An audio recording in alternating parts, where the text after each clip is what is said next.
ಪರಿಣಾಮ ಏನು ದುಡ್ಡು ಜಾಸ್ತಿ ಆಗುತ್ತೆ ಅಲ್ಲ, ಅಷ್ಟೇ, ಇನ್ನೇನಾಗುತ್ತೆ ಪರಿಣಾಮ. ಓಕೆ, ಇದನ್ನೀಗ ಆರಂಭ ಮಾಡಿದರೆ ಟ್ರಂಪ್, ಈಗ ಅಲ್ಲಿ ಉದ್ಯೋಗ ಸೃಷ್ಟಿಯ ಜೊತೆಗೆ ಇನ್ನೇನೇನೆಲ್ಲ ಲಾಭಗಳಾಗ್ಬೋದು ಸರ್ ಅಮೆರಿಕಾದಲ್ಲಿ?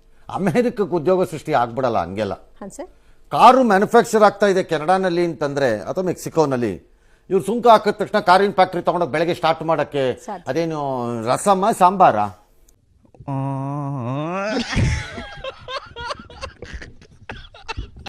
ದಿಢೀರಂತ ಹಂಗಾಗಲ್ಲ. But the large number of investors ಅಮೆರಿಕದ ಒಳಗಡೆ ದುಡ್ಡನ್ನು ಹಾಕಲಿಕ್ಕೆ ಮುಂದೆ ಬರ್ತಿದ್ದಾರೆ. ಫಾರ್ ಎಕ್ಸಾಂಪಲ್, ನಿನ್ನೆ TSMC, the largest chip makers, ನಿಮ್ಮ ಎಲ್ಲ ಮೊಬೈಲ್ಗಳು ಎಲ್ಲಾದ್ರಲ್ಲೂ ಬರೋ ಚಿಪ್ಸ್ ಇದೆಯಲ್ಲ, ಈ ಚಿಪ್ಸನ್ನ ಮ್ಯಾನುಫ್ಯಾಕ್ಚರ್ ಮಾಡೋ ಕಂಪನಿ ಅದು. It's a Taiwan company. ಪ್ರಪಂಚದ 90% ಚಿಪ್ಪನ್ನು ಅವರೇ ಮ್ಯಾನುಫ್ಯಾಕ್ಚರ್ ಮಾಡೋದು, ಮೊನೋಪಲಿ ಅವರು. ಮೇಡ್ ಇನ್ ತೈವಾನ್ ಅಂತ ಬರುತ್ತೆ, ಮೇಡ್ ಇನ್ ತೈವಾನ್ ಅದು. ಅವರು ಒಂದು $100 ಬಿಲಿಯನ್ ಹಾಕ್ತಿದ್ದಾರೆ. ಅದೇ ಥರ ಒಂದು AI ಬಿಸ್ನೆಸ್ ಅಲ್ಲಿ ಯಾರೋ ಒಂದು $500 ಬಿಲಿಯನ್ ಹಾಕ್ತೀನಿ ಬಂದಿದ್ದಾರೆ.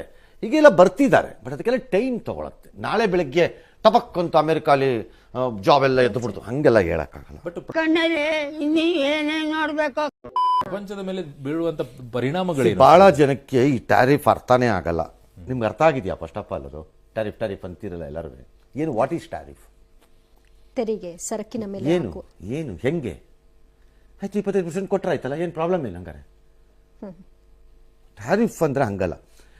Existing taxes are agreed upon tax regime ಏನಿದೆ ಅದರ ಮೇಲೆ ಬೀಳೋ ದುಡ್ಡಿದು. ಅರ್ಥವಾಗುತ್ತೆ. ಅಮೆರಿಕಕ್ಕೆ 3 ದೇಶಗಳು ಅತ್ಯಂತ ದೊಡ್ಡದಾದ ವಾಣಿಜ್ಯ ವ್ಯವಹಾರವನ್ನು ನಡೆಸುವಂಥ ದೇಶಗಳು. ಯಾಕೆ ಇಷ್ಟೊಂದು ಡೀಟೇಲ್ ಆಗಿ ಹೇಳ್ಕೊಂಡು ಕೂತ್ರಿ ಇವತ್ತು? ಸ್ಟಾರ್ಟ್ ಆದ ತಕ್ಷಣ ಇದು ಯಾವುದೋ ಕೆಲಸಕ್ಕೆ ಬರದೇ ಇರೋದನ್ನ ಅಂದರೆ ನಮ್ಮ ದೇಶಕ್ಕೆ ಹೆಂಗೆ ಹೊಡೆಯುತ್ತೆ ಅಂತ ಹೇಳ್ತೀನಿ ಆಮೇಲೆ ಬೇಕಾದ್ರೆ. 3 ದೇಶ ಯಾವುದು ಅಂದರೆ, ಒಂದು ಚೈನಾ, ಇನ್ನೊಂದು ಮೆಕ್ಸಿಕೋ, ಇನ್ನೊಂದು ಕೆನಡಾ. ಈ 3 ಮೇಲೂ ಈಗ ಇವರು ಮೆಕ್ಸಿಕೋ ಮತ್ತು ಕೆನಡಾ ಮೇಲೆ 25%, ಚೈನಾ ಮೇಲೆ 20%, 10 ಇತ್ತು 20 ಮಾಡಿದ್ದಾರೆ, 20% ಟ್ಯಾರಿಫನ್ನು ಹಾಕಿದ್ದಾರೆ. ಅಂದರೆ ಅಲ್ಲಿ ಮ್ಯಾನುಫ್ಯಾಕ್ಚರ್ ಉತ್ಪಾದನೆಯಾಗುವ ಪದಾರ್ಥಗಳು ಅಮೆರಿಕವನ್ನು ಪ್ರವೇಶ ಮಾಡುವಾಗ ಯಾವುದು ಸ್ಥಾಪಿತ ತೆರಿಗೆಗಳಿವೆ ಅದರ ಮೇಲೆ ಅದಕ್ಕೆ 25% ಬೀಳುತ್ತೆ ಅವ್ರಿಗೆ. ಸೊ ಇದರಿಂದ ಏನಾಗತ್ತೆ? ಇಲ್ಲ ಮೆಕ್ಸಿಕೋ, ಚೈನಾ ಮತ್ತು ಕೆನಡಾಲಿರೋ ಫ್ಯಾಕ್ಟರಿಗಳು ನಮ್ಮ ಕೈಲಿ ಆಗಲ್ಲ ಇದನ್ನು ಉತ್ಪಾದನೆ ಮಾಡೋರು ಕೊಡಕ್ಕೆ ಈ ರೇಟಲ್ಲಿ ಅಂತ ಹೇಳಿ ಮುಚ್ಚಬೇಕು.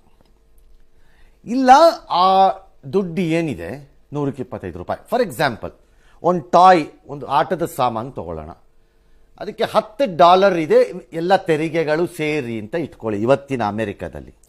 ಈಗ 25% ಅಂದರೆ $2.25 ಎದ್ದೇಳ್ತು ಮೇಲಕ್ಕೀಗ. ಸೊ ಈಗ ಆ ಆಟಿಕೆಯ ಬೆಲೆ $12.25 ಆಯ್ತು. ಈಗ ಆಟಿಕೆಯ ಬೆಲೆ 25% ಆ್ಯಡ್ ಆದರೆ, ಅಥವಾ $13 ಅಂತ ಇಟ್ಕೊಳ್ಳಿ.